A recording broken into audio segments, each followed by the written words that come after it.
former minister and founder of Something or Other Publishing, Wade Fransson, is the host of Created in the Image of God, a series that examines the role of religion in society, from messianic returns to the emotive responses transmitted through our culture. Wade fearlessly addresses reality claims from all directions, objectively exploring their compatibility with Holy Scripture. Tonight's episode: Liberty and Justice of Economic Equilibrium.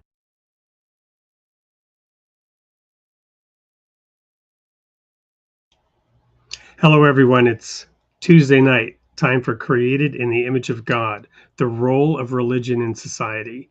Tonight, we have a returning guest to wrap up and conclude his series that he's been giving over the last number of months on economics. And it's a particular view of economics, one that is inspired by the holy writings, inspired by divine wisdom. Tonight's topic: liberty and justice of economic equilibrium. Let's bring Bruce Koerber back into the studio. Welcome, Bruce. How are you this evening? I'm great. I'm doing good, Wade. How are you? I'm sorry we had the technical difficulties, but we're rolling. It's always something. What Bruce is referring to is me futzing around with different software programs to try to get his images that he had sent over in advance in the right size and in the right tool in order to present them to you tonight. One thing about technology that I have come to understand over the years, and by the way, my family and I just got new iPhones here over Thanksgiving. You know, we switched from Verizon to AT&T because of the special deal at Costco that the whole family got new iPhones. Now there's economics at work. My cat, my daughter's cat, Licorice, likes to come join me when I sit in my chair here and wants to be in on the action. So anyway, about technology, anytime, no matter how well designed, and certainly Apple makes great products from the perspective that they are powerful, intuitive. When that first iPhone came out, it almost seemed like magic the way it worked. It was so powerful. But anytime you use a new technology, no matter how well designed, it makes us temporarily incompetent, as we have where all the switches are and how this works. And I'm trying to import files from my Google Drive, and it seemed to work, but then I couldn't drag them over, and yada, yada, yada. So somehow we managed to get that done right before going live. That's what Bruce was referring to with technical difficulties. They were all on my side tonight. So Bruce, we have you back in the studio, and this is the fifth episode. We've gone through microeconomics, macroeconomics. We've covered your divine economy model, and give us a sort of a summary and a foretaste of what we have in store for us tonight. Okay, so this book, Liberty and Justice of Economic Equilibrium, trains you to be an assayer, to detect impurities and corruption, to identify those elements that add value, and declare what it is that brings about wealth. That's what its purpose is and its potential is. So the ideal for everything, for society, is to have a contractual society, and the divine economy is a perfect blend of both liberty and justice. Wonderful. Now, taking a step back from, I'm going to say, mere economics, though I know that in your view, economics holds a very, very high station, if you will. But my point being, taking a big step back, God, the creator of all things, works through contracts, does he not? And these are called covenants. Right. And there's in the Baha'i faith, in the Baha'i teachings, there's something called the eternal covenant. Is it the great covenant? Share with us your view on what that is, Bruce, at that sort of highest level, how God works with humanity. Well, I think the greater covenant is speaking of the fact that God will never leave us to ourselves, that he always will guide us. And that's a promise. And then our end of the deal is to abide by the laws and the teachings that are provided, and to love one another. I have my grounding really in sort of a unique Christian view, one that was very well grounded in the Old Testament. And I remember Deuteronomy 30 and this profound statement that's so simple and yet so powerful, where God says through Moses at that time, I set before you life and death. Therefore, choose life that you and your children may live. And elsewhere, Jesus says, I came not to give life, but life more abundantly. Mm. Right? So the promise of God, the covenant of God, is that abide in harmony with his law. Definitely. And you will achieve a wealth and a richness and a wealth, if you will. I don't mean to promote some what's been called the health, wealth, and prosperity gospel. Do these things and God will make you rich. No, it's not really that. But just wealth, prosperity, health, happiness, unimaginable, Mm-hmm. by living in accordance with the divine will, with the divine law. And I've said many times on this program, God put the greater and lesser lights in heaven to rule the night and the day. And when we submit to the light, we attain and retain our sovereignty. And when we succumb to any form of darkness, we become enslaved and we enslave each other. Yeah. These are fundamental foundational principles of the divine will, of the expression, the manifestation of God. And of course, this planet, this blue-green jewel floating through space on which we abide, the garden, if you will, that we are asked to dress and keep, holds forth unimaginable promise. It's such a beautiful existence that we're offered. Well, that enslaving you mentioned is the opposite of justice and liberty, because justice is what protects the human reality, and liberty allows for the expression of the human reality. Justice is the step to objectify the ethics that protects the subjective qualities of human action. And justice is a known concept because it's either present or it's absent. And therefore, because of that, it can be perceived. And that which promotes social cooperation among everyone is, in the long run, is what is just. So I'm going to go ahead and read real quick something you're very familiar with by way of intro here. It's the second hidden word of Baha'u'llah, right? O Son of Spirit, the best beloved of all things in my sight is justice. Turn not away therefrom if you desire me, and neglect it not. And I love this part. I mean, I love every word here, but I love this part. Neglect it not, that I may confide in thee. Right? And this is that guidance, this promise, this covenant that God will never leave us nor forsake us, again, as it says in the Old Testament. I will never leave you nor forsake you. And this is the promise that God gave to Joshua when Moses, when the mantle of Moses was conferred upon him. As I was with Moses, so I will be with you. Be of strong courage. I will never leave you nor forsake you. And of course, that applies to any and all of us.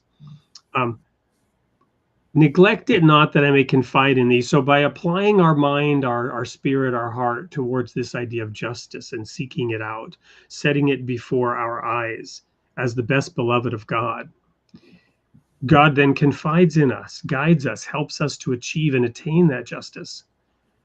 By its aid thou shalt see with thine own eyes and not through the eyes of others, and shall know of thine own knowledge and not through the knowledge of thy neighbor.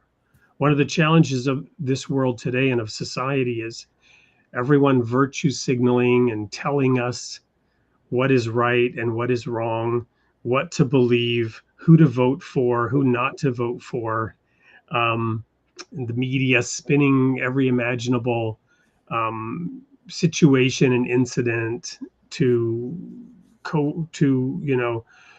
change the views and the opinions of others. But here we're told, you shall see it through thine own eyes and not through the eyes of others. Shalt know of thine own knowledge and not through the knowledge of thy neighbor.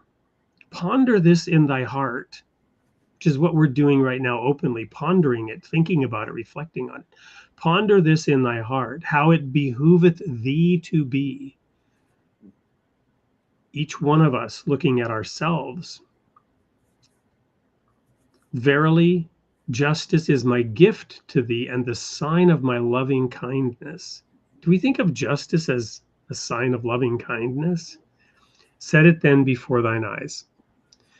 All right, so those are some thoughts on justice. Let's dive into your material, Bruce. Okay. So take us through tonight's, material message. The underlying message the whole time is the harmony of science and religion.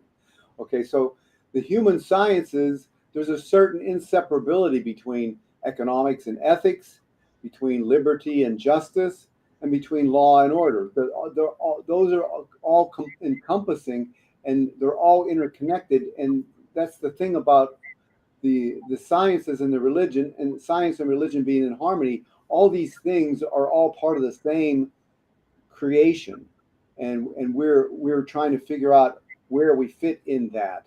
But there's no way really to separate them completely, because they're intertwined. Awesome. Well, let me, we've got a returning person in the audience, and I want to honor that real quick. Okay. A question here from Olga, and welcome back, Olga. Thank you for joining the show again tonight. So it's such a pleasure to see you. What is the connection between submitting to the light and individual sovereignty? Well, I'm going to share my view, share another hidden word, and then invite you to also respond to this, Bruce. So we're created in the image of God. And in the creation story in the Bible, God created Adam from the dust of the earth. And then he put him in the garden and told Adam to dress and keep it. That was the purpose for which we're here. And I'm by metaphor, I'm saying the garden is the whole planet, this jewel floating through space. It is the Garden of Eden when looked at from a cosmic perspective. The whole planet is the Garden of Eden in that sense. Okay. Now, further in the Bible, God reveals that we are the crowning achievement of his physical creation. We are the keystone of the physical creation. We're the king of the beasts, if you will. And God specifically says he put all things under our feet. This whole planet, he put a governor on it. Later in the book of Genesis, we learn about Nimrod building this tower to heaven, and God says no, basically telling us that our sovereignty extends around this planet, but not yet into space. And again, the Bible verses reveal later, I have put all things under your feet, but not yet all things, and that we were made lower than the angels, for example. So there's a spiritual plane and there's a material plane, but on the material plane, we're the king, we're the master of that creation. So we are sovereign on the earth. There's nothing above us on earth. We can master all the physical elements. We can, overcome all the other animals, and we have done so. We have become the supreme species of this planet. And then it says he created us in his image and likeness. So we have that same divine capacity. And then it says he created us male and female. So the man and the woman are both sovereign. And the intent was not that one would serve the other, but that they would be equally sovereign. So that's where I say individual sovereignty is divinely ordained. And the first time the word rule is used, this idea of, well, should somebody rule over anybody else? No. The first time the word rule is used in the Bible, it is the placing of the greater and lesser light in heaven to rule what? The day and the night. And so that light is the ruling element, and we must submit to that ruling element. We must submit to that ruling element, the light. And that's where I come from on this. So the other hidden word, the first hidden word, in case you're familiar with this, I don't know, Olga, but O Son of Spirit, my first counsel is this: possess a pure, kindly, and radiant heart, that thine may be a sovereignty, ancient, imperishable, and everlasting. So I said I'll give this over to you, Bruce, and I will, but I want to just, here's Olga's follow-up comment. We are the planet's cancer. I often joke that the first commandment is dress and keep the garden. The second commandment is be fruitful and multiply. That is literally the first two statements from God about our purpose, dress and keep the garden, and the commandment to be fruitful and multiply. So we became the most invasive species the world has ever seen, right? And in that sense, yes, we have the potential of being a cancer, but that is because our hearts are not pure. Possess a pure, kindly, and radiant heart, that thine may be a sovereignty, ancient, imperishable, and everlasting. If we don't, it's true, we have the power to destroy the whole planet. We could do it. Could happen. The question is, will we?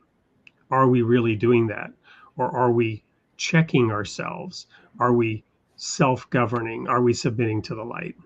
All right, Bruce, over to you to comment. Well, I think that that's the whole way that a person is sovereign, is by submitting to the light, because that's where God is sovereign. So we're created in His image. So when we accept it and submit to it, then that is how we become. So that is our sovereign, our individual sovereignty is submitting to the light. Yes. And we've got another returning visitor here in the audience, Makai, the Imam, who is the founder of the Interfaith Library, who, by the way, we will be featuring here in an upcoming show. We'll learn more about that later. Is quoting Micah 6, verse 8, one of my favorite Bible verses. There are many favorites, but he has shown you, O mortal, what is good. And MU, I think here, I think he sent here we go. He has shown you, O mortal, what is good. And what does the Lord require of you? To act justly and to love mercy and to walk humbly with your God. So yes, our behavior, right? And Bruce, isn't that part of this eternal covenant that's been made with us, right? That's our part, is to fulfill those things, to live up to the purpose for which we were put on earth, as you pointed out, that submission. That's the contract. It has two sides to it. Yeah. Cool. All right. So back over to you then, Bruce, to take us more deeply into this. So if it's okay with you, we'll go to the first diagram. Absolutely. Since, as you know, we spent some time preparing for this. Let's see here if I can manage the technology. There we go. Okay, all so right, this is basically the concept that's presented in the book. And so what you see is economic equilibrium balancing liberty and justice. So that's what's kind of balancing everything, is this economic equilibrium. And so we'll go then to the second diagram. So we go from a two-dimensional diagram to a three-dimensional diagram. And so what we see here is this plane that's at rest in its equilibrium position. We also see then the forces that help to maintain that equilibrium, and that's harmony, reciprocity, and symmetry. So economic equilibrium and the forces at work, that's what that's representing. So then we would go to the next diagram. And then in this diagram, the immense complexities that come into play in human culture. So now we're talking about the human culture. Those things that come into play in the human culture are added to provide a picture of the interconnectedness of all facets of human civilization. So you have morality and ethics, you have economy and liberty, you have order and peace, you have law and justice, and they're all being balanced in by this at this equilibrium point through harmony, reciprocity, and symmetry. And that's so the equilibrium that we're talking about, this economic equilibrium, is actually a broader than that, because there's equilibrium that's affecting the whole civilization, all aspects of civilization. And so they're all in balance. Well, they potentially all in balance. So, but here's a funny point that I want to make for you, that there's those who say that there's consequences resulting from the disruption of the ecological system. So even to the extent that the flapping of a butterfly wing is felt around the world, and yet there's very little thought given to the consequences of the major and continuous human disruptions to the equilibrium that is operative in human civilization. So they're talking about, the butterfly wheel, but butterfly wings, but nobody's talking about all the disruptions to equilibrium that's happening through intervention, for instance. So, well, yeah, it's interesting as you bring that up, right? And it's the butterfly effect, right? The flapping of a butterfly wing on one side of the planet can cause a hurricane. That's kind of the statement, and in some sense maybe there's some truth to that, but then you have decisions that are made by incredibly powerful entities, right? That have the effect immediately of a hurricane. So on the one hand, you have the flapping of a butterfly's wing, which is almost imperceptible. Then you have a hurricane. Well, if a butterfly wing can cause a hurricane, then what can a hurricane cause? Right? Or bombs being dropped. Right. There's a verse in the Bible that comes to mind now, and that is that they have sown the wind and they will reap the whirlwind. Yeah. Right. So the seed that was planted was the wind, but what they will reap is the whirlwind. It's the same basic principle, right? That when this thing grows up, when the outcomes are known, when the forces that were set in motion have done their work, it will not be pretty. Yeah. That just goes to emphasize how significant it is that we pay attention and try to figure out, how to resolve these issues, because they're having serious consequences for us in the future and what we've done in the past. It's all related to our interference with God's creation. So well, and I'd like to bring up another analogy in this regard. Okay. Many people may not know, for example, actually, for those who are aware of this biblical analogy, again, going back to the book of Genesis, you've got the serpent, right? The serpent who whispered to Eve and said, "What is God's lying to you?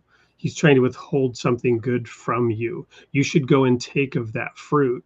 God knows that in the day you eat of that fruit, your eyes will be opened and you will become like God. And you will be wise, knowing the difference between good and evil." And Eve's desire led her to take of that fruit. And I've shared on this show how it's my belief that ultimately it was our destiny to take of that fruit. It's just that we were supposed to do it under God's guidance. We were supposed to mature and ripen in our own way over time, and not precipitously rush headlong with heedlessness, with our own strong-willed, insistent self and our desires, causing havoc. But the point is, the serpent was the whisperer. The serpent had the ability to influence Eve. As you get to the book of Revelation, that serpent is now a dragon. The serpent has grown up and become a dragon.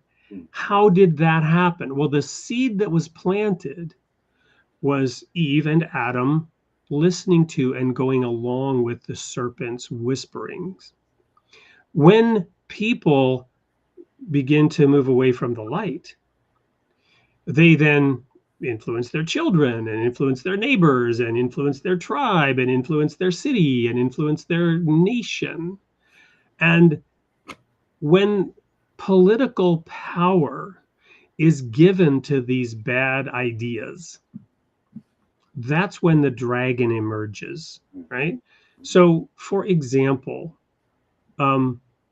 Hitler, began teaching anti-Semitism and blaming the nation's problems on the Jews. And enough people bought into that, and enough people gave their allegiance and power over to Hitler. He was actually elected. Now he did some illegal things along the way, but he eventually became the legitimately elected leader. Legitimate is a stretch when you know the exact history. But anyway, the people went along with it, the German people. And I lived in Germany for 10 years. So I had the chance to experience,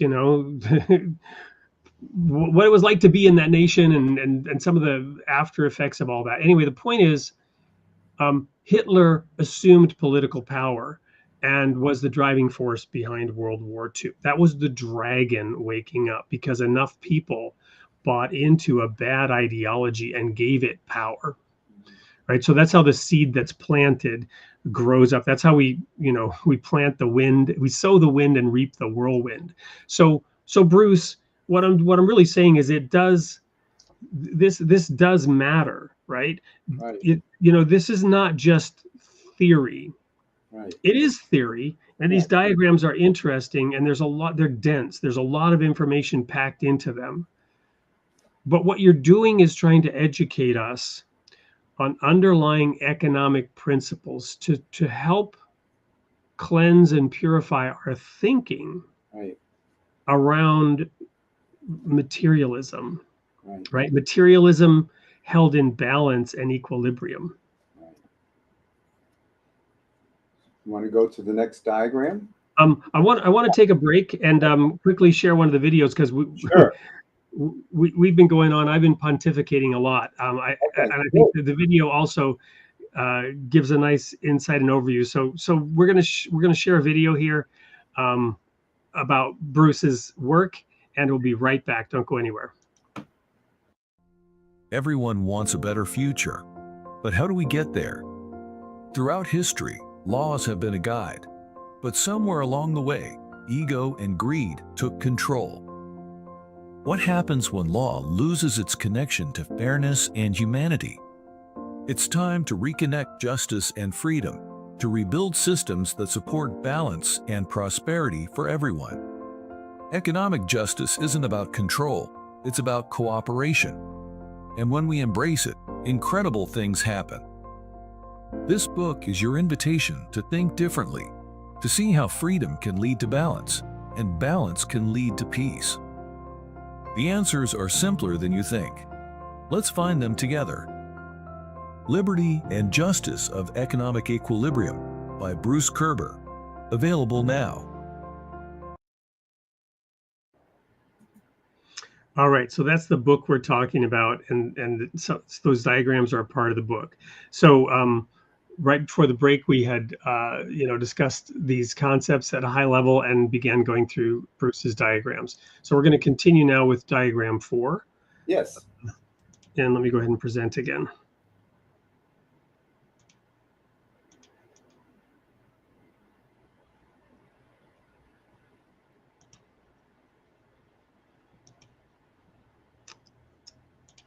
I just shared the wrong screen. Hang on. Okay. Technical. Once again. There we go. Why is it so large? Oh, let me share it. No. Shrink it down to. There it is. So Ludwig von Mises puts his finger on it best. He says, the economist must never be a specialist. In dealing with any problem, he must always fix his glance upon the whole system. So that's what this is. This is a picture of the whole system. We have human spirit, transformation, law, order, justice, unity, latent and active entrepreneurship, capital structure, market, purposeful action by spiritual beings, and property rights. That's the whole picture. So that's what an economist should be helping us understand, that whole picture. So we can then go to the next diagram. This is the simple, central, vertical human spirit portion of the model. Simply and profoundly, it represents the human reality. You've got human spirit and transformation. So it's purposeful action by spiritual beings that transforms humans. And that's what we call this the human reality. That's it. So give us a couple of examples of purposeful action. You've elsewhere talked about entrepreneurship, for example. Yeah. Well, every act is purposeful. I think the place where we need to focus on is the fact that that we're doing it as spiritual beings. I mean, every thought, when it becomes an action or a reality by taking a step forward, that's the action that's coming from the thought, and ideally, as we grow in spirituality, those actions will be reflective of that. But even when they're not, even if we're not spiritually mature, or I guess you could call it that, you are a spiritual being, whether you recognize it or not. I mean, you're attracted to something because it reflects the names and attributes of God, or you're trying to express yourself in a way, and it's in that way is a reflection of the names and attributes of God. So every person is there when they taking an action, they are purposeful, and they're also spiritual. That's the part where we're trying to raise the awareness of that concept. All right. So, but in that sense, let's take Star Wars, for example. You've got the Force, and then you've got the dark side of the Force, right? So purposeful action could be negative, could be going in the wrong direction, It could cause a negative transformation. Yes. Is that what you're saying? Yes, that's possible. Sure. So but it's so, like, for instance, a negative could be like seeking power. Okay. But the power is the name of God. So, I mean, it's doing it in a negative way. You're seeking it for an evil, for a reason. Well, or let's just say that one has a desire to achieve some benefit, right? Some wealth, Right. but one chooses, instead of working for that thing, to steal that thing, which is a Right. different kind of work, right? Stealing is work. Stealing is an action. Yeah. Right. Some thieves, work very hard at their craft, right? Right. But it's purposeful, It's purposeful. right? But again, it's transforming you in the negative way. So, and I think this gets back to some of the basic principles that you've outlined in past episodes, right? Mm-hmm. Is that we have free will, we have freedom of choice. We can, and God is kind of hands off. He's set laws in motion, principles in motion. We are allowed to plant the kind of seeds that we choose, and we reap the kind of outcomes that we've created. So when God says we're a Cancer, yes, depending on which purposeful action we take. Yeah, there is transformation that's always taking place as a result of purposeful action, and spiritual beings is a relative term in terms of sometimes that you would call it immature, an immature spiritual being, or unenlightened spiritual being that's taking purposeful action, and it's leading to a transformation which probably has negative.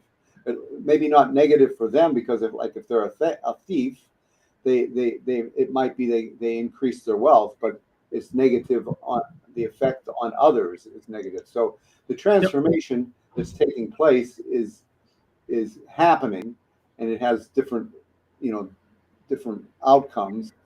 But it's always purposeful action by spiritual beings that's leading to that transformation. Yep, I'm going back to this equilibrium slide here to Okay. pose another question here from Olga to you, Bruce. And Okay. how would divine economy theory define a fair wage? Well, again, the as we'll see a little bit later, also the whole idea is voluntary social cooperation. Okay, so it's voluntary. Fair wage is if a person voluntarily accepts that, it's fair.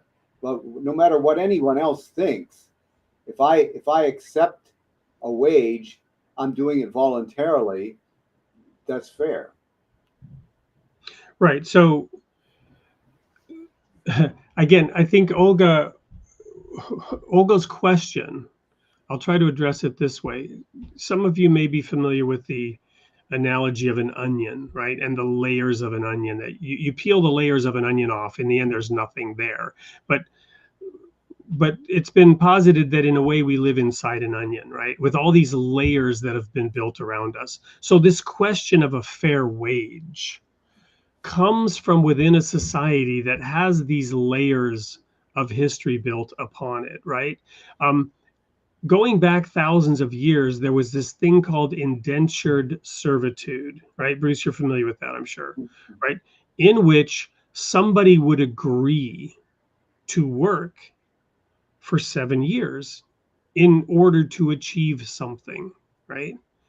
And again, that could have been a voluntary thing, or you might have fallen into it as a result of some crime or some punishment or some indigence. But for example, you have in the Bible, Jacob, later Israel, working 7 years for the woman that he loved, which was Rachel. But then the person he was working for substituted his older daughter, Leah, on the wedding night. And Jacob had to work another 7 years to actually get Rachel.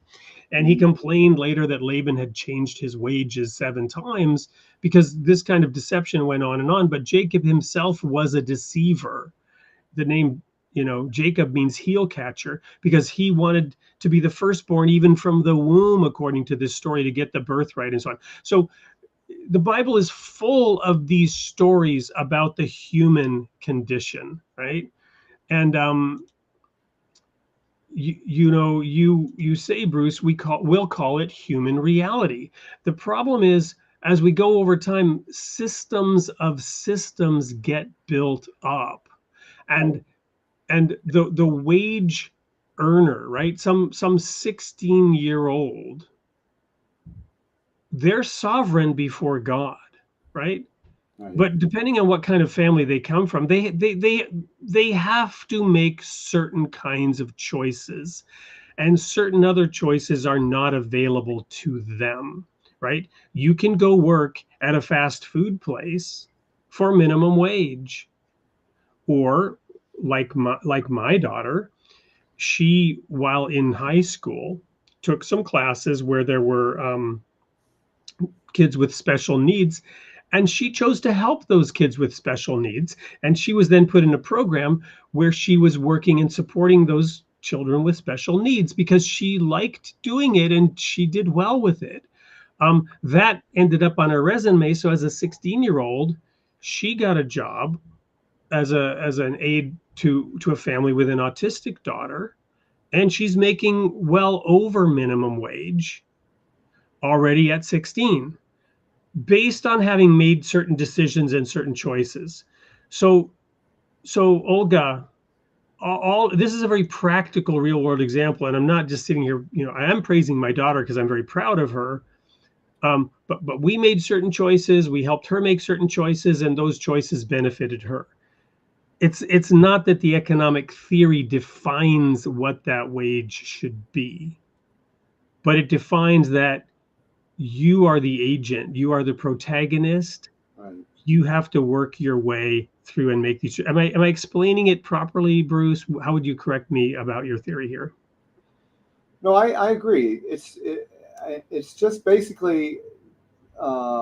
I think what Olga has mentioned before, the idea of slavery, that's an element in there. But when you pose it in terms of a fair wage, uh, it's fair if I agree to it. I mean, that's all there is to it. I mean, otherwise I wouldn't do it. And so I'm regarding it as fair. Whether someone else regards it as fair, I mean, that's their choice. But the person who's actually engaged in that has already decided that it's fair. So that would be how it's defined.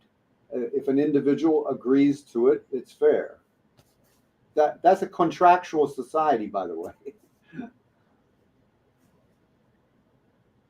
All right. So great discussion. In the interest of time, let's move on. Do you want to move on to the next diagram, Bruce? Sure.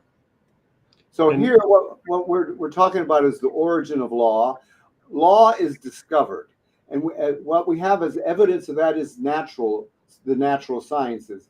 Gravity was not man-made; it's a law, and it's discovered. Magnetism, that's not a man-made thing; it's discovered. And same thing with economic sciences. There's laws that can be discovered, and so what's happened over time is, as things developed, there were nobles who played the role of implementing discovered law, and so there were customs that were revolved around that. It's basically social contracts that were taking place, which moved it from a customary law to kind of a contractual law, and then that developed further and went into like what you would then call codified law, which it was still discovered law, but it was actually formalized into code. Okay, and that was the natural process. And then what came in was common law, which eventually became a privileged arena of judges and lawyers. So that in that situation, the law is not discovered; it's made. It's man-made, and then it's applied. And so we have this codified or contractual law versus common law. So in the common law is when the ego-driven interpretation and ego-driven intervention comes into the play. So if we look at this diagram, we have a series of axes. If you look at the second one from the left, okay, we're gonna say that that's going to be a contractual law, okay, and it's categorized kind of as a good law because it's agreed on. So, but if you go to the left, then it's like what happens with common law. These are man-made laws; they're arbitrary, and it moves it to the left. But then if we go back to that contractual law and we go to the next one over, that would be like codified law. And then the next level over, so the one furthest to the right is when divine laws come into place. And that would be a situation where that contract is a covenant. And that covenant is where the divine laws are discovered in that area. So what we see over time is this ever advancing civilization. If you have rotten laws, the economy suffers. It moves to the left. And if you have contractual laws, and then even if you go and then codified laws, and then divine laws, the civilization and the economy advances. So that's what that shows. So what I wanted to talk to you about is the 10 principles of classical liberalism. So what we have, I'll just mention what they are. So the first principle is life. The life of each individual is an absolute and universal moral, and has absolute and universal moral value. And the second principle is property rights or human rights. The third principle is that they're God-given rights. They're not given by man, they're God-given. The fourth principle of classical liberalism is economic liberty. And the fifth principle is self-defense. The sixth principle is limited government. The seventh principle is free speech and freedom of religious belief. The eighth principle is free trade. And the ninth principle is non-prejudice. And the 10th principle is an ever-advancing civilization. So I would go into each one of those, but I was, for sake of time, I just wanted to mention them. Do you want me to go into more detail or mention them again? No. I'd like to again objectify this practically. So, okay. If we look at the founding of this nation, you and I are in America. I've actually lived in 7 countries. I'm proud of that in a way, in that it allowed me to look at things from another perspective. Mm-hmm. In today's world, we have a lot of people talking about my truth, right? People want to share their truth. I don't like that formulation. I think it's a flawed formulation to talk about one's own truth. I don't think such a thing exists. Truth is truth, and you don't have your own version of it. Your own version of truth is not truth, right? Your version of truth is false, right? So if I say my truth, by definition, I should be saying my fantasy. I say that my fantasy is this, right? This is how I interpret the world. A more neutral way of saying it is my perspective, right? I don't like, so if you come at me with your truth, I'll probably stop you and say, well, your truth is not truth. Right? Sorry, pal, or gal, or whatever you believe you are. Your truth is not truth. Your truth is your perspective. You have a right, and I honor and respect your perspective, but don't ask me to acknowledge it as truth, because it's no more truth than what I believe. Right? So living in 7 countries has given me the ability to look at the elephant from multiple sides, right? Why do I bring up that background? Would you say, Bruce, that the founding fathers of this nation got many of those principles right, that they built those principles into the fabric of our Constitution, the fabric of our nation? So any injustices that arose were either because we didn't follow, because we were hypocrites, right? We didn't actually do what we said, right? So slavery, for example, absolutely hypocritical to what we proclaimed in the founding of this nation. And lo and behold, the fabric of this nation was ripped apart over that error in the Civil War, right? To abolish slavery. It ripped this nation apart.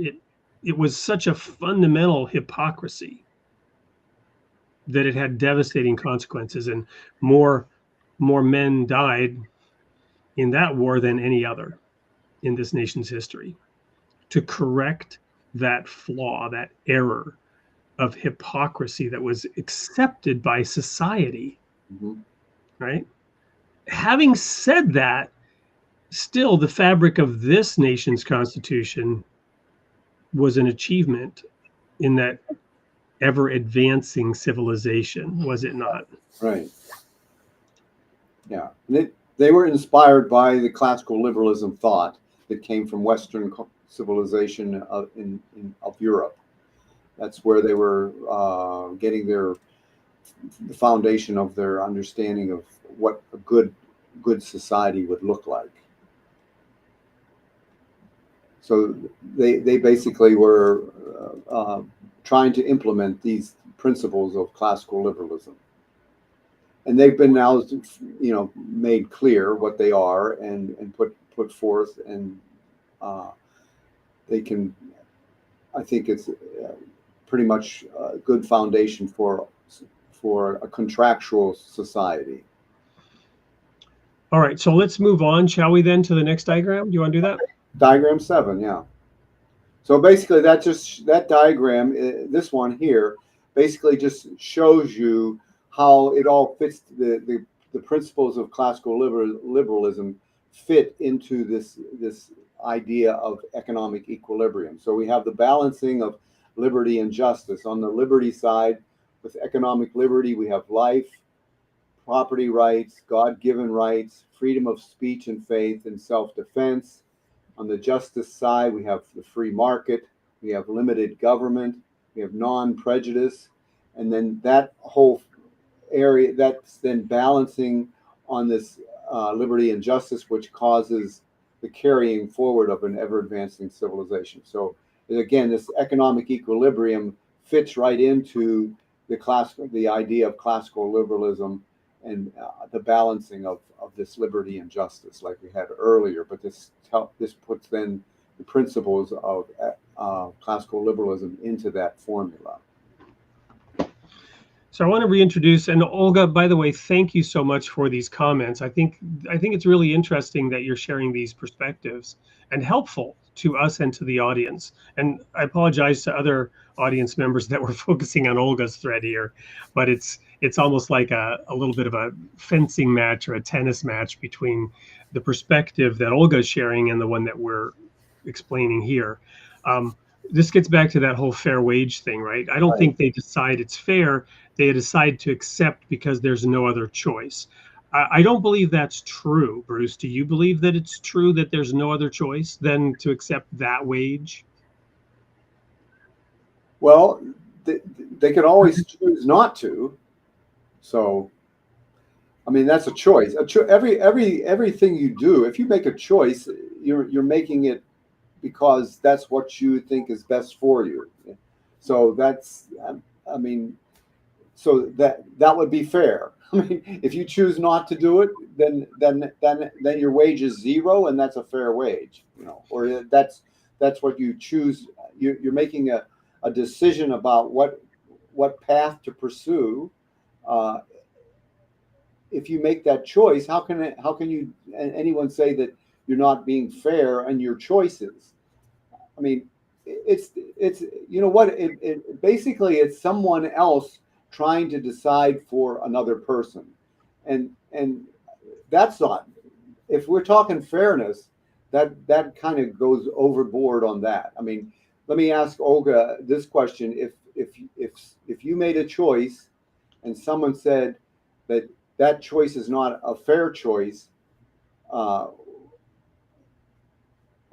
would you feel?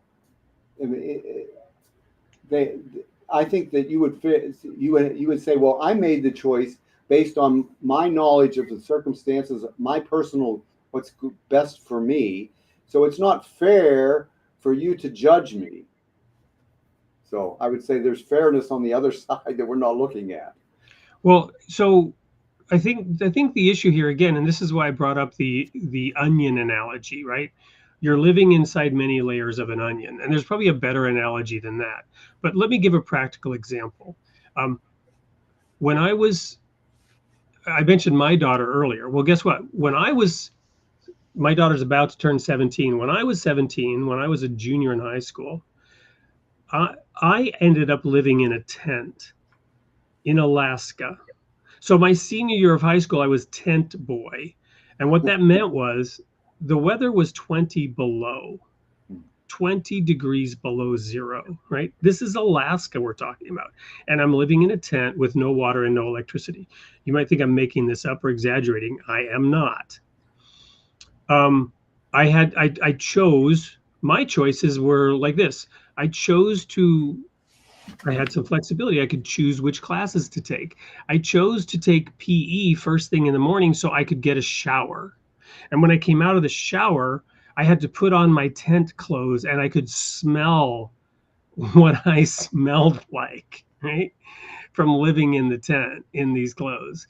And then I had the opportunity because I was able to drive this old 1966 Chevy pickup into Anchorage, and I managed to get a job walking a picket line for the Teamsters Union, and Safeway, the grocery store chain, had a union bakery. And so they were protesting. This is an interesting example that I chose, actually. Yeah. coincidentally, they were protesting against the wages that the bakers were earning. And the Teamsters were hiring other people because those bakers had a choice to not walk the picket line. They didn't want to be the ones to have to walk the picket line. So the Teamsters Union paid other people to walk the picket line. So I went from living in a tent, went to school, took my PE class, followed by government civics, right, which was the only requirement I needed to graduate from high school. And then I drove into Anchorage an hour to spend 8 hours walking outside with a picket sign outside of Safeway because I made more money. The Teamsters being a union shop, they paid a decent wage, 2 or 3 times minimum wage to people walking that picket line. So as a 17-year-old, I was making good money. And I'm answering this question in the backdrop of this slide because it's this balance of liberty and freedom and justice. God gives us free will, right? God does not force the structure of society. He doesn't make our choices for us. He doesn't dictate what the wage should be. Even though some of us might try to dictate that, God doesn't. So in this freedom to establish, the ever advancing civilization, right? To move from the rotten laws to the divine laws, it's being done on this fulcrum of liberty and justice. So here I am walking the picket line in 20 below weather in Anchorage, Alaska. My tent was in Palmer, right? And there on the picket line was this lovely woman. I'm now trying to remember her name. I can't remember her name, but I can picture her. And this is decades ago. And she had a German accent, I believe. I didn't speak German at the time, and she was telling me you should apply for Safeway. Right? Yeah. They are opening a new store and they pay good wages. Right? So I went from walking the picket line against Safeway, and I crossed the picket line that I was walking to go get a job with Safeway. And this is really a good example here because someone is deciding that Safeway is unfair, right? That they're not paying fair wages. But from my perspective, from my vantage point, I left the Teamsters who were picketing against Safeway to go work for the enemy because they paid me more for better conditions than the Teamsters Union, who was setting themselves up as the judge of what was fair. Now, is that not an interesting set of circumstances in this context? Yeah, And yeah. now we have these various layers of the onion, and we also have the multiple perspectives somewhere on this liberty and justice fulcrum. I live in particular circumstances. Now, I could howl at the moon and blame everybody else and claim that I'm a victim and that I'm being taken advantage of and that I don't have choices. And somebody else would say, well, yeah, you were able to do that because you were white and you were privileged, even though I was living in a tent in 20 below weather. And somebody else of a different set of circumstances, racial or otherwise, would not have had the opportunities that I had. But one of the principles that used to be common sense is that, look, you have to play the hand you're dealt. Right. So, Bruce, what are your comments on that example, of this idea of what's a fair wage and the divine economic theory, and whether or not people have a choice because they have no other choice? I think you always have choices. Yeah, I noticed Olga also had a comment about her perception of voluntary is to be willing to do something without being forced. And that's what we're talking about. I mean, people are making their choices and they're the ones that earlier the comment was the idea about individual sovereignty. Well, that's what that's all about. A person is sovereign. They make decisions that affect themselves, and they make their choice voluntarily, and they're sovereign, so they have the right to do that. And someone else who's outside of that, basically passing judgment on that, they're they don't really have the right or to have expectations on a sovereign individual. That individual made their choice, and they did it because they believe they wouldn't have done it if they didn't think it was fair to themselves. So I think this is kind of an issue that's basically not understanding sovereignty and of the individual. Well, you know, to fast forward years later, I graduated from college, you know, because I realized Safeway wasn't enough for me. And I saved my pennies and I got out of Alaska. And in the meantime, I had to struggle with the fallout of all the challenges that I'd had. You know, to be blunt and honest, I was borderline drug addicted, right? I wasn't. I had been granted strong will, whether that's my family upbringing, my DNA, or the fact of some religious training that I had when my dad joined this church when I was 11, to make up my own mind, and also to trust in God, that God would be with me and help me through the trials and difficulties. But I was still stumbling and succumbing to drug use and alcohol use. And I looked at my miserable circumstances even after I got that job with Safeway, and I was earning good money. But then I was in trouble with the police because of my driving habits and bad choices. I was making some good, some bad, some good, some bad choices, right? And I managed to get to college in California, and I graduated, and I'm now in Germany, and I'm working in an office, and I'm the assistant to the regional. I'm assistant to the office manager of the German-speaking region of this nonprofit religious organization. And they had a canteen. It was called a canteen, but basically, you know, they provided food for the employees. They had a kitchen down in the basement, and Tante Minchen, Aunt Minchen, she's called, was the cook, and she would cook for us. Now, she was raised in the Soviet Union, in Russia. And I was then studying Russian. It's another story. And I learned the word davai, which is hurry up. And so I was walking behind, I came up on the street behind Tante Minchen one day, and this was just out, I just happened to. And I came up behind her and I said, davai, davai, like hurry up, hurry up. And for me, I was just like, you know, kind of teasing her. And she almost had a heart attack, because it reminded her of her life in the Soviet Union, where guess what? She was under full lockdown and coercion, and the Russians would come up behind you and say, davai, davai, like, hurry up, move it, you know, and it was a threat of death. And she almost had a heart attack right there on the street. And she wanted to turn her, when she saw it was me, she just wanted to smack me for having done that to her, right? Because her circumstances involved a whole lot more centralized control of the economy and determining what, quote, fair wages were, right? And a whole lot less of the freedom part, right?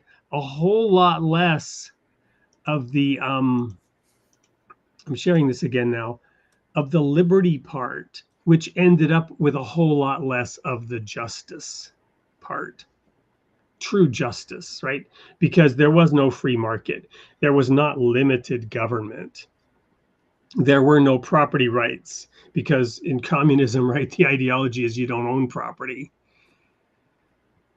right? So anyway, Olga saying my Russian is perfect. Thank you. You know, and I knew enough to get in trouble, Olga. So anyway, Bruce, your thoughts, your comments on this whole sort of objectifying your theories here and talking about the real world implications. You're excellent at doing that. That's all I can say. I appreciate it so much.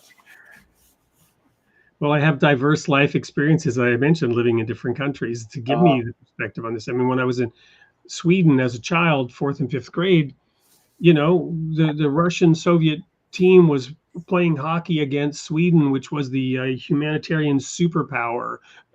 We thought, you know, self-righteously virtue signaling their excellence to the world.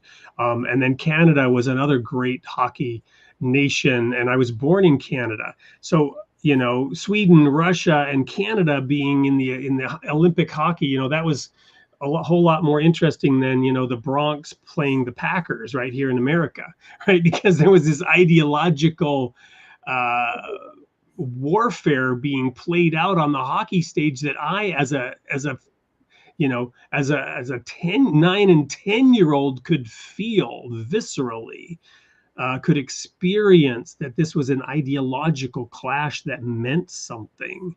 So yeah, I've been interested in this topic for many decades. And I just love, Bruce, how you have objectified it in these theoretically beautiful diagrams. Okay, that's good. We can go to the next one then. Ah, that is not it though. Which one are you looking for? 8. This is what I have for 8. Oh, okay. What is it supposed to be? Let me see if I can quickly. Well, maybe we're missing that one. I guess I don't see it on there. But maybe it's this one. That's it there. Yeah. Okay. So justice must be weighty to permit the divine economy, the divine microeconomy, and the ethics of economics to operate in a human civilization. In other words, justice must reign supreme in this period of human history when the human reality is fully protected. So we have the weightiness of justice. It counterbalances the whole situation of liberty here with the divine economy, divine microeconomy, and ethics. And on this side, we have the justice. And so justice, it ultimately protects the human reality, and liberty allows for the expression of the human reality. And in protected, the human spirit acts purposefully and undergoes transformation. Anything that interferes with this process is unjust. So that's why this justice is it's got to, in this period of history, it's the thing that must reign supreme, because it counterbalances all the elements of liberty, and it is what allows the human spirit to undergo transformation. Well, and allow me to give an example, another practical example of this based on my experience. Okay. So Jesus, obviously he brought an advancement. There's an Old Testament scripture which says he shall magnify the law and make it honorable, right? Moses was the lawgiver, you know, in the Bible, and Jesus fulfilled that prophecy of magnifying the law and making it honorable. And that is a process that is ongoing in the eternal covenant. Would you agree, Bruce? Yeah. So what I'm getting at now is that Jesus said, you must forgive, right? So I'm going to take an extreme example, a rape, right? Okay. The person who is raped, most usually a woman, but not always, the person who is raped must forgive the rapist. But society must punish the rapist, right? Must intervene, must take action. That's on the liberty and justice scale there, right? Mm-hmm. Your liberty does not extend to raping another human being. And justice demands action, intervention, right? Right. You can't be laissez-faire about rape in society. Would you agree? That's true. Right? So, but the point is, Jesus commands us to forgive at the individual level. But as we build a civilization, we assign the responsibility of intervention to the government, to the legal system. You follow me? Mm-hmm. And as we have an ever advancing society, it becomes more complex. And again, this little balancing thing of liberty and justice here is a theoretical illustration of that principle. Would you agree? Yeah, I think that's a good example that you're giving of how the justice part again is very weighty. It's something that is ultimately the the, the strongest uh, force that takes place in the economy, I mean, in the civilization to keep things balanced. Uh, the liberty part allows the expression, and the justice protects those individuals to act, so that they can act and so that they can transform. All right, should we move on to the last slide? Sure. So in this environment of liberty and justice, the ultimate end, which is the ultimate end is social cooperation, and it's attained again and again as the process of an ever-advancing civilization. So what you see is this axis just keeps moving along as there's more and more social cooperation, and then as that advances, that the economy advances and the civilization advances. And this social cooperation is dependent on the balancing of liberty and justice. So that's what enables. You can see the axis there of justice and unity, or basically it's telling the same story about the weightiness of justice. It brings about unity, and that's also allowing this expression of liberty to take place. And so that as that moves along, then the economy can advance and civilization will advance due to social cooperation taking place at higher and higher levels. And if we look at the broad sweep of history, we see the rise and fall of empires, right? The rise and fall of civilizations, the springtime of growth and vibrancy, and the winter of death and desolation. Well, yeah, and I think the promise, though, is what we're talking about is that when we have the divine laws that are found, discovered as a result of the contractual situation with the covenant, then we don't necessarily see history repeating itself in the same way, because the covenant, which is this contract, is inviolable. So it has a different kind of a effect on the advancement of civilization. The civilization actually reaches the climax of a divine civilization as a result of the contract, which is unique in human history. This covenant that will enable the divine civilization to actually come into existence rather than just pieces of it like it did in the past. So I think the rise and fall of civilization what is a direct result of a weak covenant, whereas now this is a strong, inviolable covenant. So that will enable the divine civilization to come into full fruition at some point. Well, so here lip sync is describing it as same ice cream, different flavor, which is an interesting way of expressing what I was feeling, which is that you said it, it's not happening in the same way, and I would agree, not exactly the same way, but according to your diagram, it is. It's the imbalance of unity and justice, right? It's the imbalance of liberty and justice.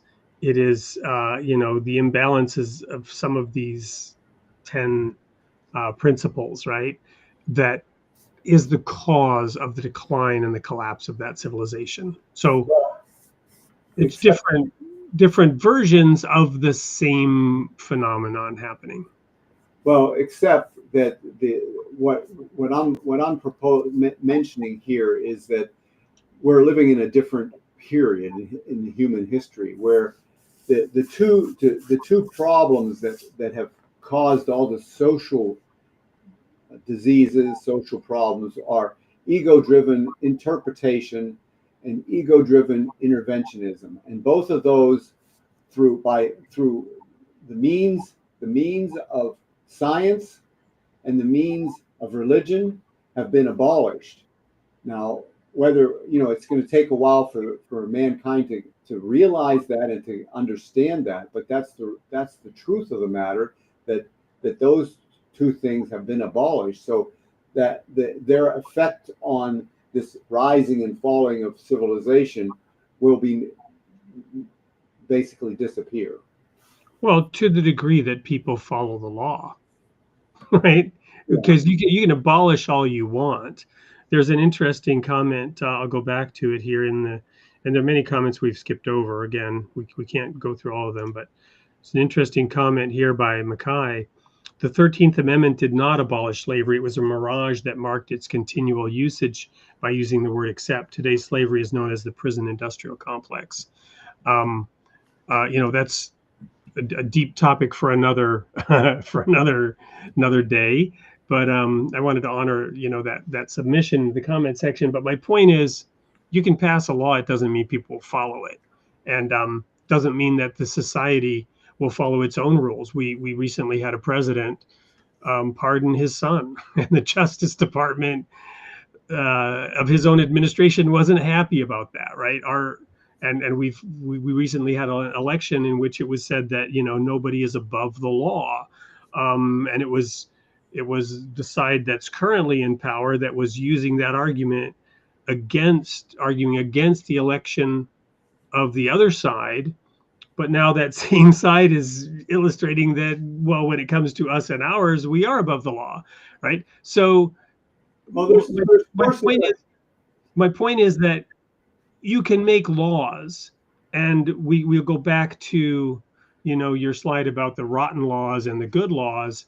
The way in which humanity responds to those manifestations, to those epochs, to those eras, one could argue it doesn't change, right? Because you could go back to Adam and Eve and Cain and Abel, right? And the days of Noah. And then it says in the last days, the days that we're living in now, it will be just like the days of Noah. That's a biblical prophecy that the day we're living in today will have people in it that are just like they were in Noah's day. So the fact that this or that was abolished in this phase of God's advancing revelation doesn't necessarily mean that society will respond in a given way. Well, they really don't have much choice, because the two most powerful forces in human civilization are science and religion. Now, I think it's where we are right now. Science is not understood, and religion is not understood. Science has been manipulated, and it's in a weak condition, and so is religion. And a lot of that is because of this ideology of statism. But what happens basically is those are the two most powerful forces, and both of those, both the science, I'm talking about the divine economy theory here, that's an economic science, the science and the religion both have freed mankind from the ego-driven aspects of in theory, right? So I'm agreeing with you, Bruce, but again, the practical example, let's go back to the one I raised a little while ago, which was the serpent that grows up to be the dragon, right? Because science and religion was already there in the Garden of Eden. The knowledge of the tree of good and evil and the tree of life could easily represent science and religion, right? Because Paul said that strong meat belongs to those who by reason of use have exercised their senses to discern good and evil. That's science, right? And he's implying, he's referring back to the tree of the knowledge of good and evil. The desire to become wise, to take to oneself the prerogative of deciding what is good and evil. That is science. Ultimately, true science. But of course, today there's a fun quote, which is, they told me to follow the science, right? That was the mantra during COVID, follow the science. They told me to follow the science. I followed the money, and that's how I found the science, right? Because the science was whatever the money told it to be, right? Yeah. So Wow. you're right. Yeah. We don't have purity of science. And on the flip side, you've got this great quote from the Tablet of Ahmad, just amazing quote that is so powerful, in which it says, thus have their superstitions become veils between themselves and their own hearts, right? So a pure heart that might actually be discovering science could still succumb to superstition, which is a religious ideology, a religious belief divorced from science, right? Superstition. So again, one of your slides holding the true balance of science and religion, to use these things together to attain objectivity, to attain wisdom, to remove the veils of superstition, and also to overcome the temptation of materialism, right? To use two examples. But we're doing it incredibly imperfectly. So to me, and this is why I referenced the serpent and the dragon in this context, it's not, it is absolutely, you're absolutely right that if, when Moses brought something, when Abraham brought something, when Jesus brought something, it ushered in a new era. When Baha'u'llah brings something, it ushers in a new era. But the point I'm making is, another way of looking at it is, it's simply scale. It's scale. Cain and Abel were two brothers, right? The Soviet Union and the United States, in their space race in the 50s, are the seed that was planted, if you will, by Cain and Abel. Imperfect analogy, but you get my point. It's a matter of scale. It's as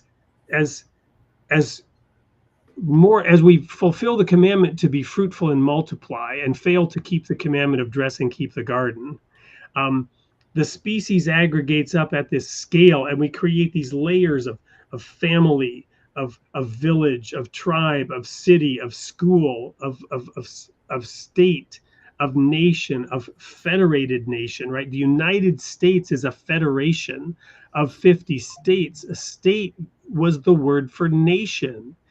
When the United States were founded, it was like France, Germany, Switzerland, Italy deciding to have a federal government. That only came many decades later with the so-called United States of Europe, right? The European Union and the Soviet Union and the United States of America. This is a scale issue. You follow me? And so abolishing this, abolishing that, those teachings are appropriate at the scale at which we have arrived in our evolution, if you will. There's complementary things happening, though. The society is changing and becoming more educated and more aware and more spiritual, and so are the individuals. So they're working; those things are happening at the same time. So I would argue that society is not becoming more spiritual right now. Okay, it's a matter right now. But again, like I was saying earlier, that the ideology of statism prevents it causes the atrophying of ethics. So as that is wiped out or realized that it's harmful, then the ethics of humans changes. Okay, that's at the broad scale, but then at the individual level, that's happening also. So you have this happening at the level of the individual. You have it happening at the level of society or civilization. So those things together are helping the whole process move forward. I mean, it's not something that happens instantly, of course, but it doesn't reverse. No, the prophecy is through much travail, right? through much travail, for example, America will, what is it? Undivided and undefeated. Through much travail, America will lead the world to the most great peace, right? We're in that travail portion, right? I would argue that since the Enlightenment, we've become less spiritual. Now, that is, on the one hand, because we're shedding superstition, right? But I've also said we simply lurch forward from ditch to ditch, right? And we cross the center of the road for a brief instant as we're heading towards the other ditch. There's this philosopher named Ken Wilber. I don't know if you've ever heard of him. He had this. He devoted his life to studying all the world's philosophies and systems, and he came up with this model called all levels, all quadrants. And what it is it's kind of like the helix, the DNA helix, but it's square. And he described it by imagining 4 colors, right? Blue, yellow, red, and green. I think it was, whatever, doesn't matter. But blue and red is interesting because of the political divide in our country. So let's go with that for a moment. I don't know if that corresponds exactly to his model. I'm familiar with it, but I'm not a student of it really. But this I know, and this is, in my opinion, really true. So in order to move forward, in order to advance, you have to leave the error, right? You have to repent in religious terms. Repent means turn around and go the other way. That's what it means. Repent. Leonard Cohen asked that question in one of his songs. When they said repent, I wonder what they meant. It's a great song, but it means turn around and go the other way. So in order to leave the red, you won't go towards the blue, right? So you go towards the green or whatever. You go sideways, you tack into the wind. And then you have to go towards the other before you come around to the third corner. And then you ultimately come back to red, but you're at a higher level of red. You follow me? So you're advancing by moving away from one thing. And I describe it in binary terms of expansion and consolidation. And I've shared this before. Adam brought an expansion dispensation, be fruitful and multiply. Mm-hmm. Noah brought a consolidation dispensation after Adam. I will destroy everybody, and now there were 8 people left. Abraham brought an expansion. Leave your father and mother and go to the land that I will show you, and I will make of you the father of many nations. If you can count the stars of the sea, if you can count the sand on the seashore, that's how many your descendants will be. Expansion, then the Israelites end up in Egypt, and it's a consolidation. Come out of Egypt, depart from her, let her plagues be upon her, let her sin be upon you, and I will make you a shining city on a hill. Now this is bigger than Noah, but it's still a consolidation. It's the consolidation around strict legalism and adherence to laws. Now you have Jesus, which is 2 laws: love God, love your neighbor, and preach the gospel to the whole world. Now you have a massive expansion again. You follow me? So it's like breathing in and breathing out as this scale, as you're advancing civilization, advances. It's done in that way. It's 2 steps forward, 1 step back. You follow me? But it's a matter of scale, and we're responsive to a degree, but we pass the truth of God on our way to the other ditch, and then God has to bring us back. And that doesn't stop. And for Baha'is, and again, this is just my perspective. We're all entitled to interpret it, right, and have our perspective. It's not my truth, it's my perspective. There will be never-ending cycles of this where we haven't arrived, and we won't arrive for 500,000 years. And to think we've arrived now, this gets back to a question, right? Where are we at? Olga, said, are we already living in the divine civilization? Here we go. So do we already live in the divine economy?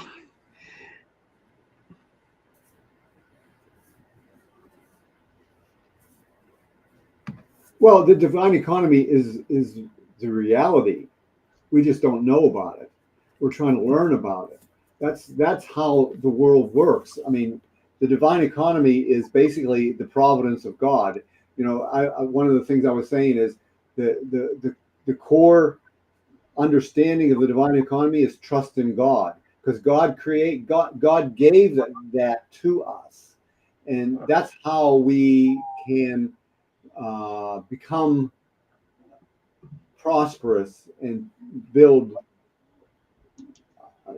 the divine civilization each time. I mean, it's emphasized each time and particularized each time by the manifestation of God, but it never went away. I mean, when God created humanity in his image, the part of that providence was the divine economy.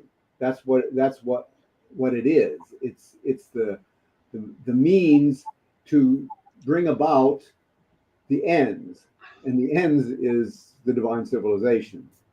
So I would submit that the Garden of Eden, yes, already had the divine economy. You had liberty and justice. You said, you can, I will let you eat of the tree of the knowledge of good and evil, but don't do it, because when you do it, if you do it, you're going to die. Right? And the day you eat thereof, you will die. And I'm offering you eternal life. And man said, no, we're going to do it this way. We want the school of hard knocks. And to me, to oversimplify, that was always God's intent. He wanted us. If you think about it, that's what Jesus did. It says he thought it not robbery to be equal with God. He lowered himself and became as one of us. So the spirit in us, being created in God's image, this is kind of an epiphany summary. And Bruce, thank you. I mean, you bring so much of this to light with the way that you've put this model together, and it encourages this kind of discussion. And now I'm realizing that's what it means to be created in the image of God, to be put in the Garden of Eden. That's exactly what happened to Jesus. It says he was immaculately conceived, right? Mary was a virgin. He was the Son of God. And he typified our experience. He made himself as one of us, and he suffered enormously, unjustly crucified, died on the cross, and all the while a sacrificial lamb, dying in our stead for our sins, holding out the promise of divine, complete, unconditional forgiveness, illustrating and manifesting complete and unconditional forgiveness, breathing new life into all creation, as the Baha'i writings describe what he did. But that's what happened in the Garden of Eden when Adam and Eve chose the tree of knowledge of good and evil, and God says, the day you do that, you're going to die. And then he pronounces these curses, as they're called. And I don't really believe they're curses, they're just outcomes, right, for Adam and Eve. Now that you've chosen this path, this is what it's going to look like for you. You're going to be not happy with the minimum wage that you have, that you feel like you have to choose. You're not going to be happy that you're living in a tent in Alaska and that you're walking the picket line in this crazy mixed up situation where the Teamsters are hiring you and you'd rather work for the company that they're protesting against. You're going to be in this upside down Alice in Wonderland situation, right?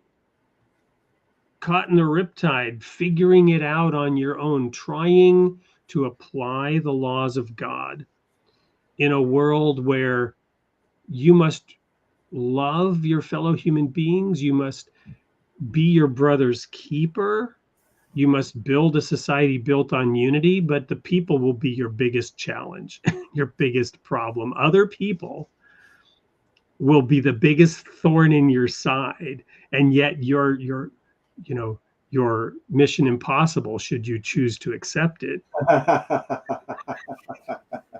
is to do just that.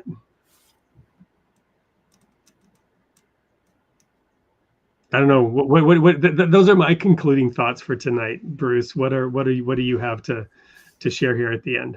Well, I'm just going to say that the divine economy theory has a role to play in the spiritual, social, and intellectual development of individuals for many reasons. First of all, it's comprehensive of all disciplines. You saw that divine civilization image, and it encompassed it all. So you're the Ken Wilber of economics. You've put it all together.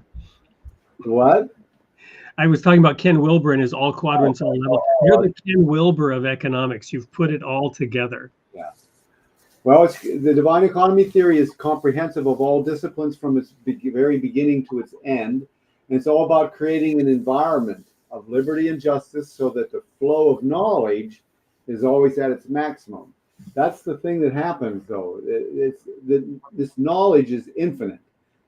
Humanity only knows a bit of it, but they're always going to know more and more. But for that flow to happen, it has to be free to flow.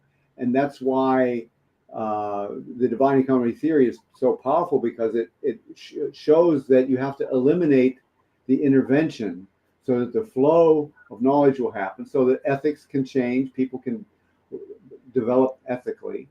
And that development ethically will be supported also by the structure of society as it learns, what's proper and what's not.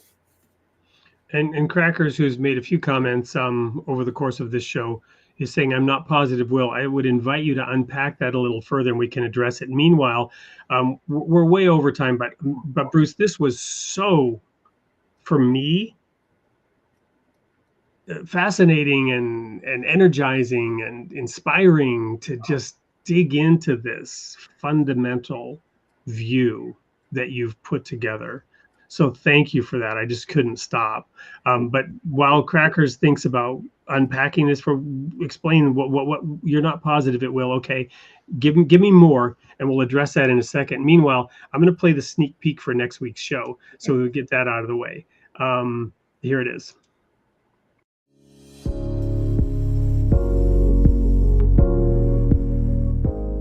Hello, everyone. It's Wade Fransson. I'm here in the studio recording a sneak peek for episode 128, airing December 10th. And I have Paul Hanley here. Paul Hanley lives in the 50th state, the Jubilee state here in America, in Hawaii. He's not actually on the Garden Island. He's on Molokai. But he knows a thing or two about a verse that you may have heard of from Isaiah 35, the desert shall blossom like a rose. Welcome to the studio, Paul. Well, thanks for having me, Wade. Good to be here. Well, it's great to have you. And I'm so excited because this is a prophecy verse that I've been familiar with since my childhood. And you actually know a thing or two about the fulfillment of this verse, i.e., the Holy Land has indeed blossomed like a rose from its desert origins that began centuries ago, but even up until the last century in the 1800s, 2 centuries ago even, it was a desolate place. And tell us where your interest came from and why you wrote a book about this topic. Well, I have been interested in agriculture just as a gardener since my youth. In my teenage years, for some reason, I picked up gardening as a hobby, and I really loved the way you could transform bare land into this productive, beautiful place where you could go out and pick gigantic heads of broccoli and cauliflower, and it seemed almost like a miracle to me, the way gardening worked. So I got really excited about it, but also at the same time got excited about a movement to create more sustainable forms of agriculture. And I got sort of jumped into that and started working on building an organic farming movement in Saskatchewan, where I grew up. Well, and you wrote a book called 11, which deals with the climate crisis and population growth. And this book got some notoriety, positively speaking. But specifically, your recent book, Odyssea, is about the Holy Land and activities by a group of people that began there in the 1800s. Tell us about that book. Well, I've been working on this for a few years and studying this place called Odyssea, which became a model village in Jordan. I mean, originally Palestine and Jordan were kind of one unit, and Jordan was a place where it was close to the Jordan River, obviously, and the Sea of Galilee, which are so significant in religious history for Jews and Christians, and also for Muslims. And I was interested that Abdu'l-Baha, who was the son of the founder of the Baha'i faith, decided to start a village in Jordan, close to the Jordan River, close to the Sea of Galilee. And this village actually became a model village for the country of Jordan. And when the king would bring delegations from other countries and want to show them what was happening in terms of agriculture, he'd bring them to Adassia. And it became really a model village, even for the kibbutz movement in Israel, or what would become Israel.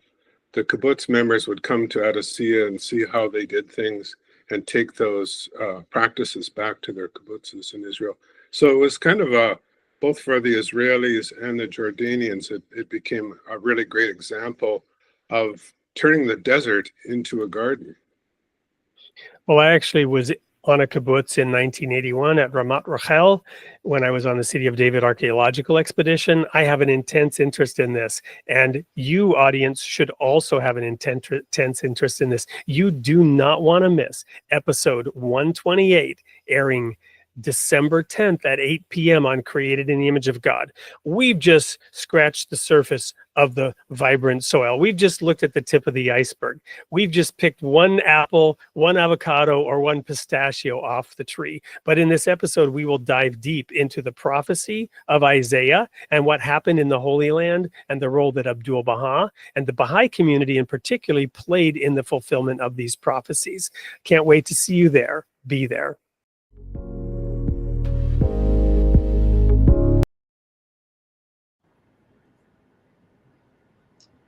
Looking forward to that one. You don't want to miss it, 8 p.m. Central Time. So Bruce, a couple more comments that came in while we were showing that sneak peek. Cracker's comment was in reference to the last 3 or 4 comments that, the divine economy theory, as Olga summarized it, would, eliminate intervention and selfishness, I think is what you had said. So Cracker's is saying, yeah, I'm not so sure. I'm not positive that this economy will function in the way that it's intended. And again, I'm submitting here that it's an issue of scale, that it's an issue of complexity, and that the flaws, the hypocrisy, right, the corruption of government are what tanks the economy. And again, America has been a leader in economic terms, the economic locomotive and engine of the world, and our policies, our export of Coca-Cola and McDonald's and powdered infant formula to Africa in pursuit of economic gain, right? Teaching people not to breastfeed their babies and to instead buy the powdered formula, as though that's somehow better, and with flashy ads. And I'm oversimplifying here. I don't mean to attack any one segment. Cigarettes and the movies that glamorize immoral behavior, and on and on and on. I could go. All of these things are different forms of that corruption of the balance of liberty and justice around those 10 principles. Yeah, I think atheism and statism are the big hurdles that are going to have to be jumped over. And, so define statism in this context. What? Define statism for us in this context. Well, it's a myth. It's a belief that people can't accomplish things through voluntary social cooperation, that they need someone to orchestrate it for them. Got it. That's a myth. So it's a superstition. We're supposed to get rid of these superstitions. That's a superstition. Well, and this is where, and again, not to pick on Olga, because Olga, you're awesome, and I love that you're here. But going back to that comment that started a lot of this discussion around what is a fair minimum, how do you define a fair wage, right? inherent is in that statement is hypocrisy, right? Fair wage, who gets to be the arbiter and the decider of what is a fair wage? And I know that when I was trying to get a homeless foundation going in Chennai, India, that had 10 million people, 2 million homeless, 400,000 homeless children. It's a long story. When I was on my Mother Teresa phase, trying to find out where God is working after I had resigned from the ministry, I ended up through a series of fortunate or unfortunate events, to quote Lemony Snicket. I ended up in India, in Madras, Chennai.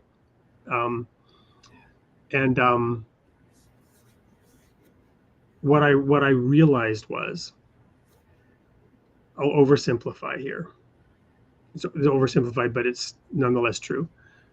The homeless children could go work in a tea factory, which is basically forced child labor. But they were the lucky ones, because the unlucky ones, they ended up in the sex trade. Those were the choices that they were facing. Who's to blame? Who are you going to blame for that? Where are you going to point the finger? Where are you going to get up on your social justice warrior high horse, right? And point the finger? You know, because guess what? Working in a factory making iPhones or Nike sneakers would have been preferable. And you can blame the government, what, for not providing jobs for these 2 million homeless people in a city of 10 million? Who are you going to blame for the failure of economy? Who are you going to blame in China for the millions of people that starved to death because the centralized planning of the agriculture collapsed based on the lack of the free flow of information, because people didn't want to report bad news up the chain of government, because they were misrepresenting data and statistics to a centralized organization of control and authority that was trying its darndest, probably with good intent, to serve the needs of the people. And they were probably, recoiling in horror from the evils of capitalism and a more free market, where we also have homeless problem. But guess what? We don't have millions of people dying of starvation because we couldn't produce enough food. But we do have homelessness. We do have drug addiction. We have all kinds of other evils and social evils.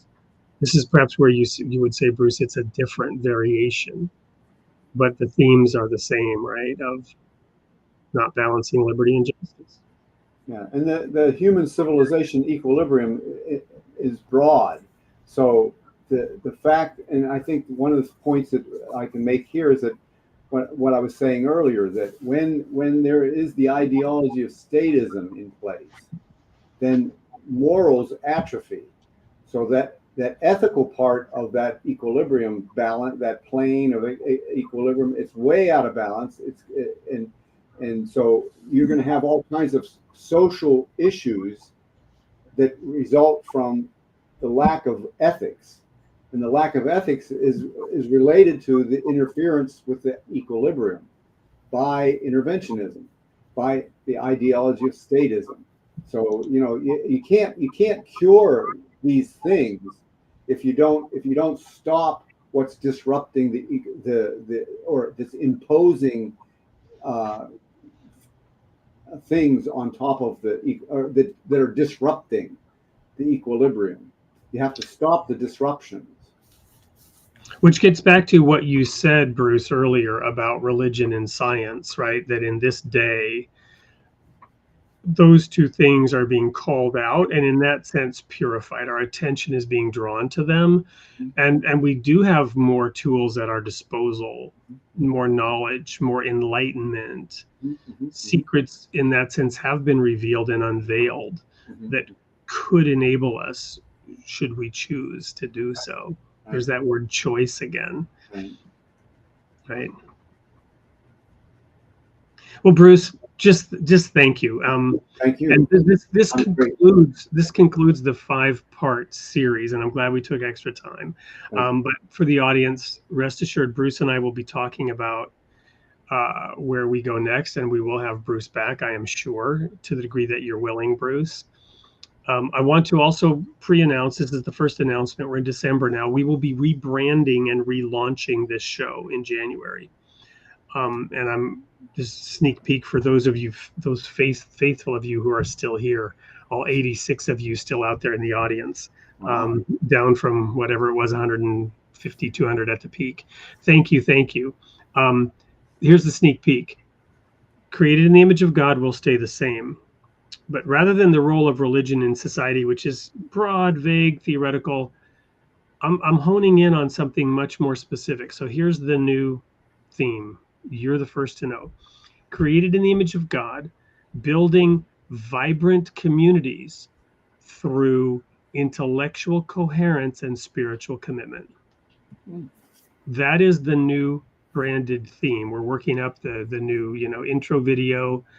And we've got 5 core topics that we'll be exploring over the whole course of the year, all focused on the independent investigation of reality. Good. Created in the image of God, building vibrant communities through intellectual coherence and spiritual commitment. And we'll be addressing this through the lens of the individual investigation of reality, the independent investigation of reality through both religion and science. So anyway, we're very excited about where we're going. We're excited about some of the guests we have lined up.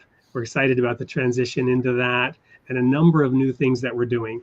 We will also be inviting you to become more involved. We're going to be continuing to mention the Royal Falcon Foundation and an opportunity to donate so that we can spend a little bit more on marketing and continue to grow the audience and grow the show and grow the platform.